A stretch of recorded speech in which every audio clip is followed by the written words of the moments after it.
Quand nous sommes enfants, nous aimons nous faire peur. On aime que l'on nous raconte des histoires qui nous tiennent éveillés le soir. Et puis, quand on grandit, on se demande d'où vient cette légende, pourquoi et comment ce lieu est-il devenu ce qu'il est aujourd'hui. Aujourd'hui, nous partons pour Harrisville, dans l'État de Rhode Island, aux États-Unis. Une vieille ferme isolée, construite en 1736, une maison à l'allure banale, mais qui deviendra le théâtre d'un des cas de hantise les plus médiatisés au monde, celui de la famille Perron.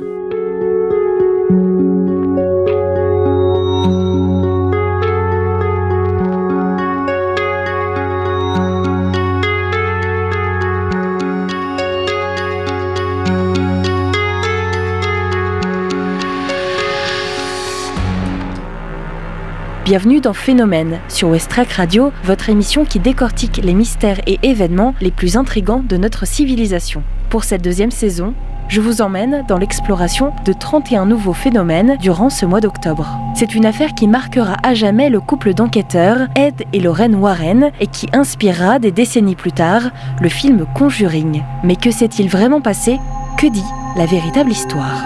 Une maison, une famille et une promesse de renouveau. Nous sommes en janvier 1971.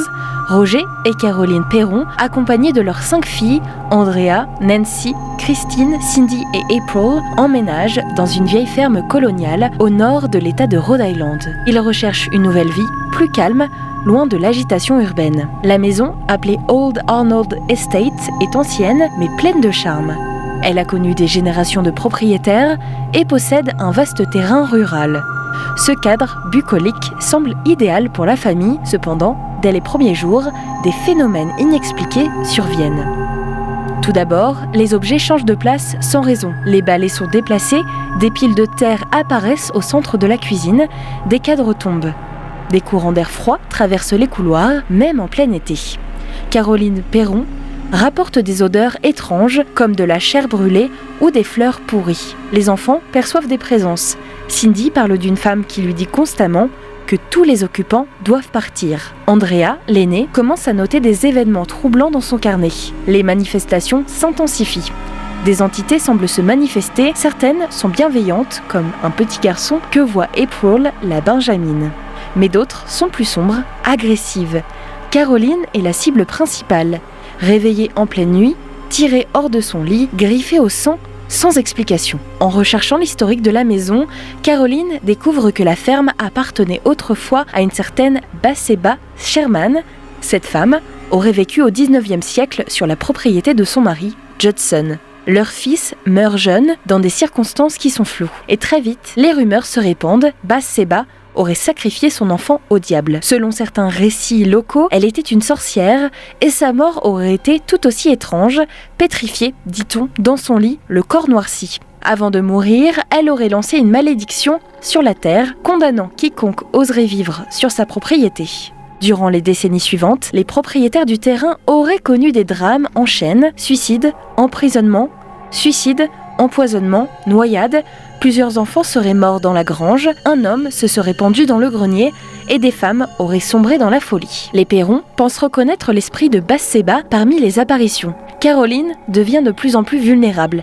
Elle se dit envahie, contrôlée par une entité. Des blessures apparaissent sans raison, les objets volent, les portes claquent avec violence et les animaux fuient la maison.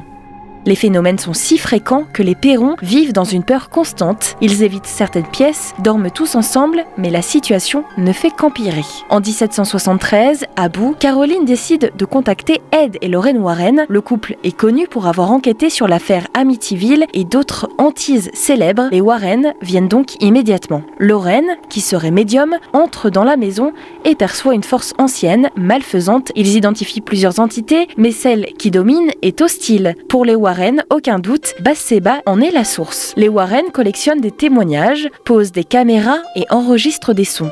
Ils préparent une intervention spirituelle, mais ne peuvent pas procéder à un exorcisme complet car celui-ci nécessite l'approbation de l'Église. Ils organisent alors une séance de communication, un rituel de purification. Mais la séance tourne mal, Caroline est projetée violemment contre un mur, elle convulse, hurle, se tord de douleur. Selon Andrea Perron, présente ce soir-là, le sol tremblait et des voix étranges résonnaient dans la pièce. Roger Perron, le père, terrifié, met fin à la séance et exige le départ des Warren. Il craint pour la santé mentale de sa femme et celle de ses enfants. Le couple d'enquêteurs quitte la maison sans avoir pu achever leur mission.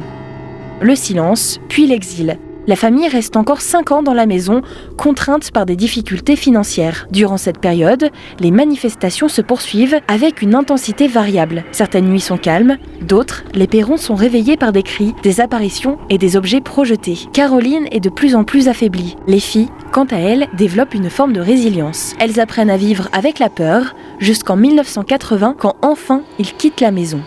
Andrea Perron publiera plus tard House of Darkness, House of Light, une trilogie documentaire où elle raconte avec précision chaque détail de leur calvaire. Elle insiste d'ailleurs, les faits décrits dans les films ne sont qu'une infime partie de la réalité. En 2013 sort The Conjuring, réalisé par James Wan.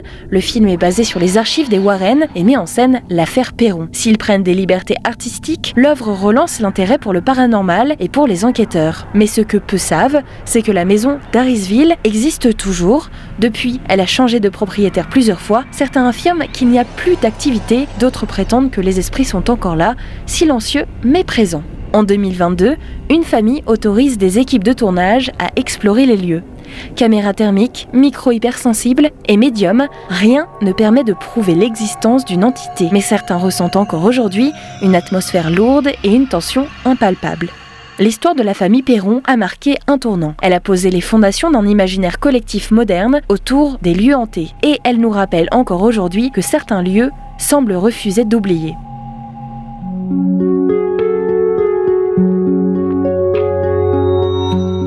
Merci d'avoir fait ce voyage avec moi. Je vous emmène prochainement à la rencontre d'autres phénomènes sur Westrack Radio.